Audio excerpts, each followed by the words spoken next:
All right, I'm here with my friend Steven. He's got this 124 Barth, and we are going to be installing some uprated injectors from 50 Motorsport. These things are rated for 540cc at 3 bar, and that's a nice little upgrade. I think the factory ones are like 380 or something like that. So, and he's got the tune from Dover Labs that require these injectors. Oh, and also, I should also point out that he has an uprated 1446 turbo, and that's why we got to install these new injectors. But yeah, first things first is we got to take off the air oil separator. So we're gonna get working on that. Yeah, you take a little screwdriver and pop this. You can like put it in right there, and like that pops right out like that. There you go.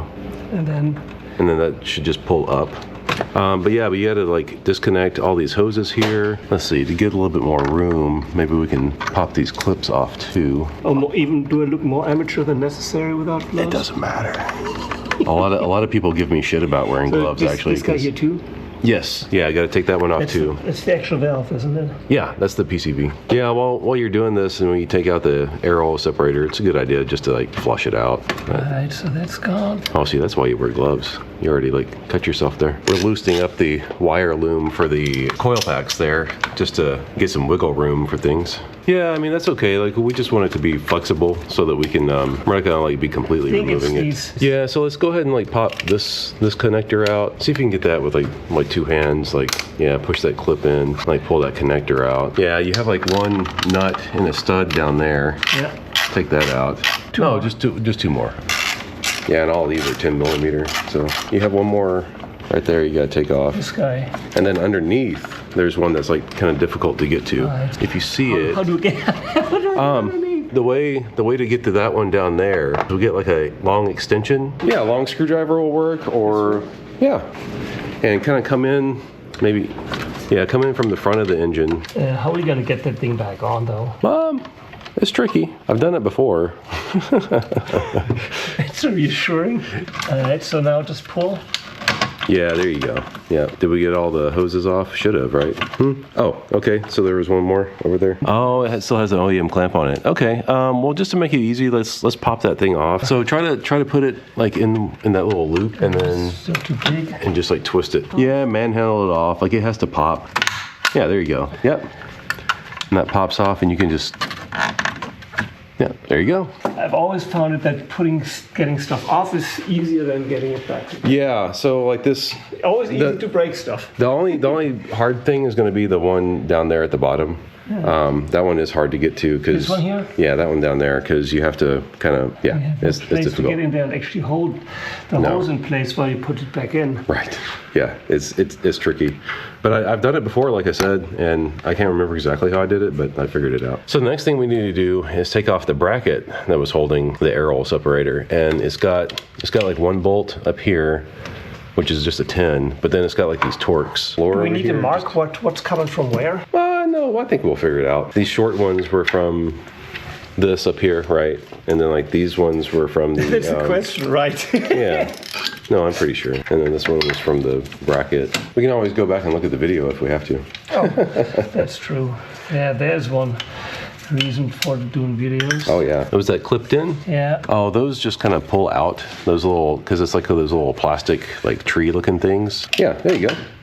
All right, so now... Let's see if we can undo this clip on this one, because I think that has a clip. All right, with the bracket out of the way, we can now see the fuel rail. To get the fuel rail off, it's held on by these two Torx bolts. There's one there and one kind of hidden back there. Wire loom for the injectors is held on by these zip ties. We're gonna pop these zip ties off just so we can lift the loom out of the way and then get to the bolts. There's a little red tab on the top of the injector connector. I don't know if you can see that. You just lift and like pull that up, it pops up, and then you can pull the connector off the injector, like that. So we pulled the screws holding the fuel rail down off. That was a T30 Torx. And now the fuel rail is loose. Also need to disconnect the fuel line. A little bit of fuel is probably gonna come out of here when we do this, but not too much, that's good. Now the trick is going to be wiggling the fuel rail out of here. Okay, I was able to wiggle the fuel rail up out of there, and with the fuel rail out, it's easier to get these plugs off the fuel injectors. And I guess I should have pointed out earlier, you lift up on this red tab like this, and then you also have to press in on that little like connector pressy thing, and then the connectors just pop right off. I should also back up and just note that Steven took off the cross brace before we even started working on it, so you do have to do that first to get to all this. So the fuel injectors are held onto the rail with these little clips, and once you pull the clip out, the injector just pulls out just like that. And have plenty of rags on hand because there's actually a surprising amount of fuel that stays inside the rail. It's going to leak out all over your workbench. And these little clips, they just pull off just like that. And then again, just pull the injector out. It's mainly held in by that clip in the O-ring. The injectors came with this tiny little thing of silicone grease. It's just to lubricate these O-rings. You just put like a tiny little bit on. It doesn't need a whole lot. And with that lubed up, they just push in just like that. So I kind of want to point something out here about the injectors and how far you want to push them in. This one here is actually pushed in a little too far. If you see on this one, this little groove, hopefully you can see this groove right here. That groove is what this part of the clip rides in. So you only want to push them in about that far just so you can see like this groove sticking below that flange there. And then the clip just slides in just like that. And the clip will hold it stationary, but the injector will still move around just a little bit. Do that again on this one. I pulled it back just a little bit so that it'll expose that slot on the injector, and the clip just slides right into that slot and on the flange. I'll do that again. Hopefully you guys can see. The clip slides into that groove on the injector and over the flange, just like that. Now I'm going to apply a little grease to the bottom O-ring here, and then the trick is going to be wiggling the thing back in there. So here's just a little interesting side-by-side comparison. The injectors he already had in there were from Euro Compulsion, and they're a little bit different design from the ones that we're swapping back in from 5.0 Motorsports. The pintle design is shorter, and like these are like real long, you can see there.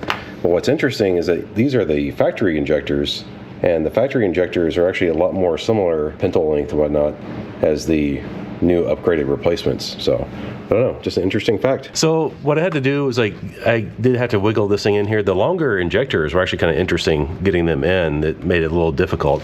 Like this little thing right here, just kind of have to like push it a little bit just to get it to move out of your way. But once you get the fuel injectors in their holes in the intake, you have to like push, and you'll actually hear like a little pop, like as the O-rings like seat down in there, and then that's it. Now we have to get the connectors hooked back up, which that back one might be a little tricky. Well, let's see what we can do. All right, we're putting the screws that hold the fuel rail back in now. And I would just snug these up. Don't go super tight, just because like you're screwing it into plastic, you know? Yeah. I noticed you went for the easy one first. I usually try to get the hardest one first. But. Oh. What if I drop it? Well, then we'll have to find it. Stupid question, simple answer. Right? Yeah. So how do I best do this? Try to get it with my fingers positioned? I would try to get it started with my fingers, and then try. The fingers are always best first, and then if that doesn't work, then we can try to do a tool to get it in there. One eternity later. All right, so we finally got this in. I had to put my hair in sport mode because my hair was getting in the way.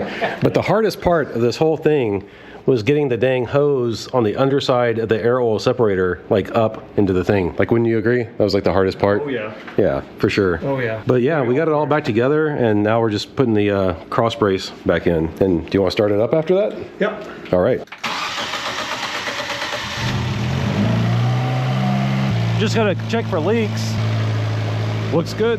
So the initial tune from Dover is a safety tune. Steven's got to do some data logging, get that back to Dover, and swap back and forth until they have a final revision. And I'm really looking forward to seeing how that does. So stay tuned for that. But, you know, we had to do a little test drive to make sure those new injectors were working correctly. Your car is like very competently set up.